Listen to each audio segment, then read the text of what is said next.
So I was having a discussion earlier today with somebody, and they asked me why I don't go to church anymore.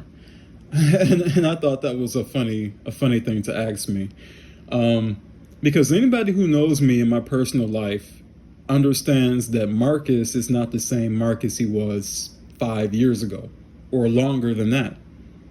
I am no longer this church-going Christian who is submissive to God and goes to church and prays and worships God and all these things. I'm not that anymore. I have significantly changed. And that should be obvious. I mean, one good look at me and you would very fast, you should understand that I am not going to be the type of person you see in the church. I'm just not going to do it. The way I dress, the way that I carry myself, it should be very obvious that you're not going to find me at a church on Sunday. I make it very clear that I am not on that side of the fence anymore. And the reason is because, when you grow spiritually and when your spiritual light bulb moment happens, you realize while you're sitting in the church that you are participating in the worship of what has enslaved you. Okay? You're worshiping something that is responsible for every single problem that you deal with. And it doesn't happen overnight. Sometimes it does. Some people have that light bulb moment almost immediately. But other people, it takes time to gradually get to that point. You have to live and you have to suffer usually. And then you understand where you are and the light bulb moment happens. And when that moment happened for me, I understood that there was no reason for me to ever be inside of a church praising God on a Sunday. It doesn't make any sense. I will give you an example. If I took you and put you in chains one day and dragged you into a prison with no explanation. I just took you and dragged you into a prison. I made you do things that you didn't want to do every single day while you were in that prison. I tortured you. I gave you limitations. And I gave you things that would hurt you. Why then would you think I would willingly worship the warden of the prison? And that's how I see this God. I see this God that Christianity represents, not only Christianity, but Islam, Judaism, Christianity. I see the God that they worship as being a hostile jail warden. Okay? Why would I worship something that has put me in chains? Christian doctrine, Judaism, Islam, they all teach that God created heaven and earth. This means that God also created the limitations of said earth, the limitations of the body, the limitations of the flesh, and having to deal with sickness, having to deal with wants, having to deal with needs, urges, having to maintain the body, having to deal with the filth that comes with living in a decrepit flesh body. All of this was done and created purposefully by said God. So of course I wouldn't be in a church on my knees worshiping him. That's like saying worship your slave master. No. But you have to get to that point. Because most Christians have been brought up their entire lives believing that this God that they have been given to worship is this good, loving being who created them to have a good time, and that earth was created for them to enjoy. But everything around you, your entire body, your essence, everything around you says otherwise. But if the indoctrination is so strong, it's going to take a very long time for you to get to the realization of the obvious. The obvious that this place could not have been the creation of a good or loving God, but of an enemy who placed us here to suffer, to endure these chains of physical existence against our consent.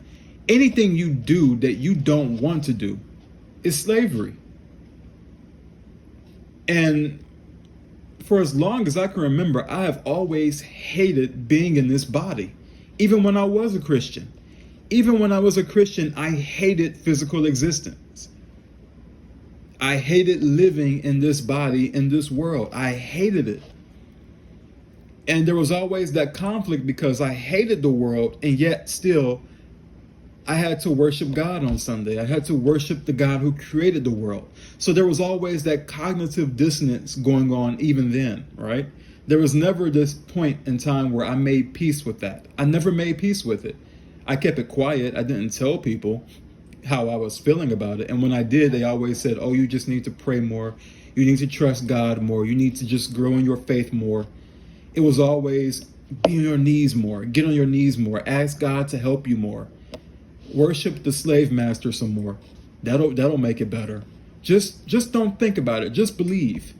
I've had people tell me that too. Just don't think about it. Just believe. Just have faith. Because that's what they need you to do. If you are in a system that discourages you from thinking, they're trying to hide something from you.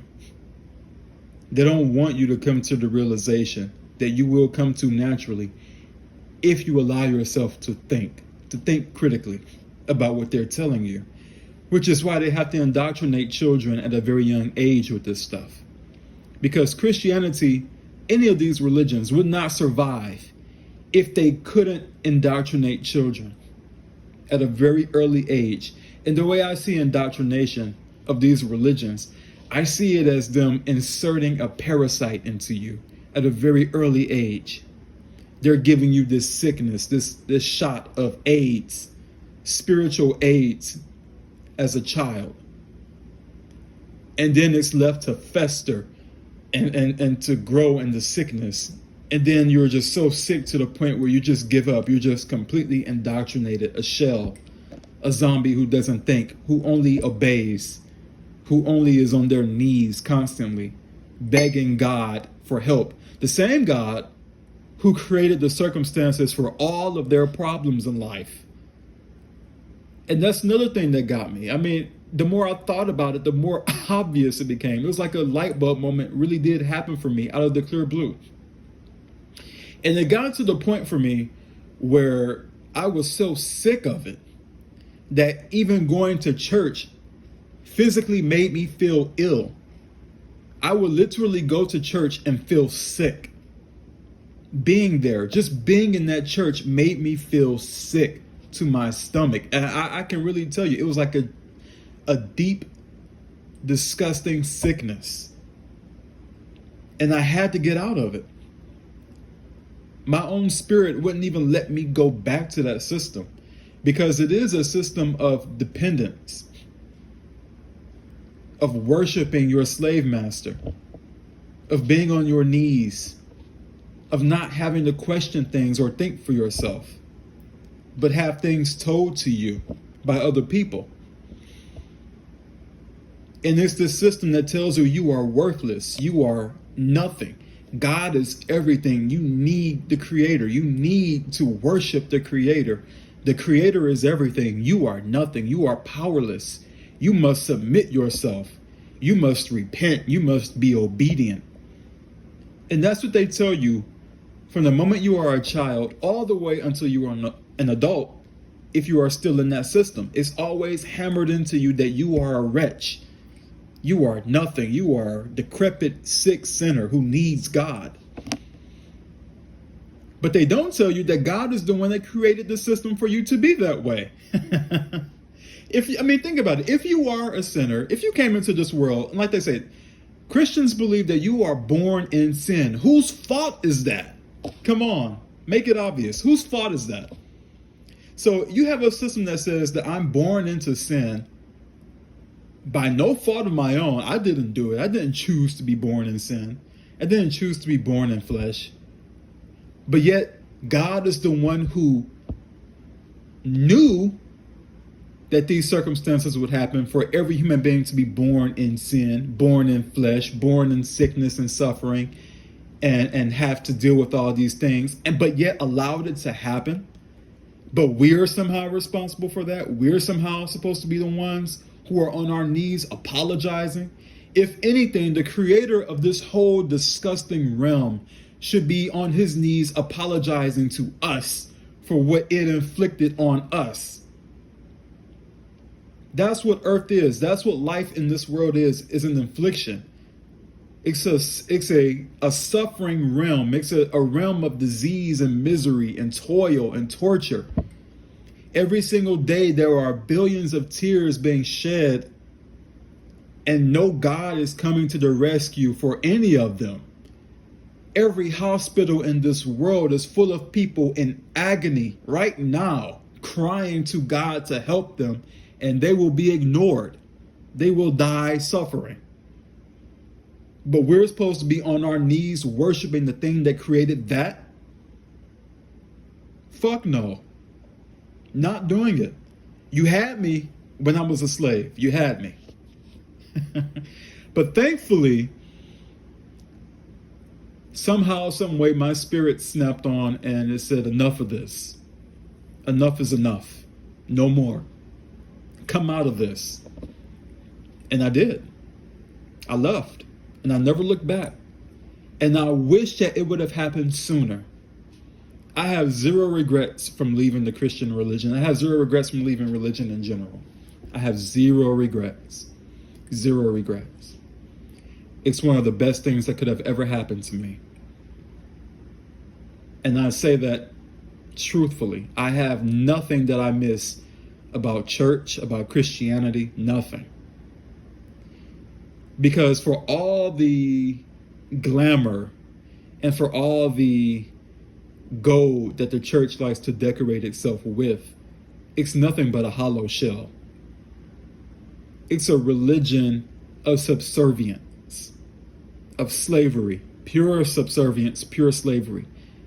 And even when they promise you heaven, what are you going to be doing in heaven? You're going to be kissing God's ass for eternity. You're going to be on your knees. Oh, thank you, God. Oh, we love you, Lord. Oh, we just adore you, Jesus. You know, we thank you for everything. Why would I want to do that? This is the same God who created every single problem that you endure, that your children will endure, if you're dumb enough to have children, knowingly at this point. But anyway, this is the God who created every single possibility of problems in your life. And you're going to worship that for eternity. You're going to worship the God who created the circumstances for millions of children to be born with cancer and disease, and not even just children, people in general, okay? Born with diseases and have to deal with things and have to constantly be in pain and suffering. There are going to be people who are born into this world who will do nothing but suffer from the time they are born until they die. Why would anybody with a good conscience want to worship something like that? If anything, you should be in conflict with it. That's an enemy. That's not something that you want to worship. You don't worship your enemy, you fight him. And that's pretty much what it's about. Because once you get to a point in your endarkenment, you understand that this world is enemy territory. And it was created by an enemy. It's a trap. It's a place of suffering and disease and torment. And you shouldn't want to worship or be aligned with whatever created this. So if they tell you that the good Lord, creator in heaven, created this world, you should be like, fuck that creator. I'm not worshiping that. That's my fucking enemy. Because it is. And I'll say this, if there is a creator somewhere out there who's in some heaven sitting there and it created this world, you should absolutely hate the fucker for what it did to you. And if you could see all the suffering in the world at one time, and then take in the fact that that suffering happens every single day and has been happening for thousands of years to people, and this God allows it to happen, allows the suffering to go on, doesn't do a fucking thing to stop it. hasn't done a thing to stop it, but yet demands you to worship it. You would want to hate the fucker, and rightfully so. And rightfully so. Misotheism, the hatred of God or the hatred of the gods, is not just some edgy idea. It's not just some pointless rebellion. It makes sense. It's a sensible thing to feel. If you are a misotheist, you have every right to be. You have the proof that you need. You have the receipts, so to say. you have the reasons why you are a misotheist, and they are all on your side.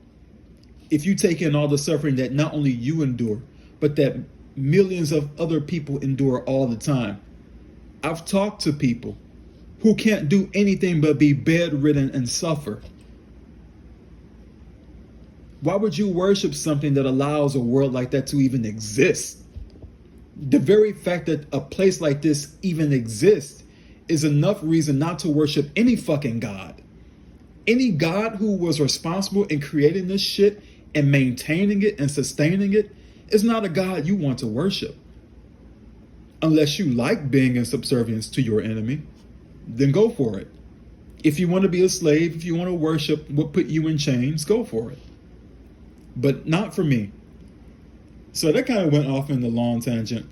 I started at one point and then ended up at point Z, but you know what? Fine, I don't care. It needed to come out that way. So that's why you'll never find me sitting in the fucking church. You'll never find me on my knees again. You will never find me repenting and being in this state of subservience ever again. The light bulb moment has happened. My flame is lit. My black flame is lit, and I am standing in that, and I am so glad that it did happen. I don't miss anything about being a subservient slave. And so long as I live, I'll never be a slave again. Not that way. Never. I'll never be on my knees begging some God for anything. Because a God who allows this kind of world to exist with all the suffering that happens here is a God who doesn't deserve a lick of fucking worship, adoration, love, or respect.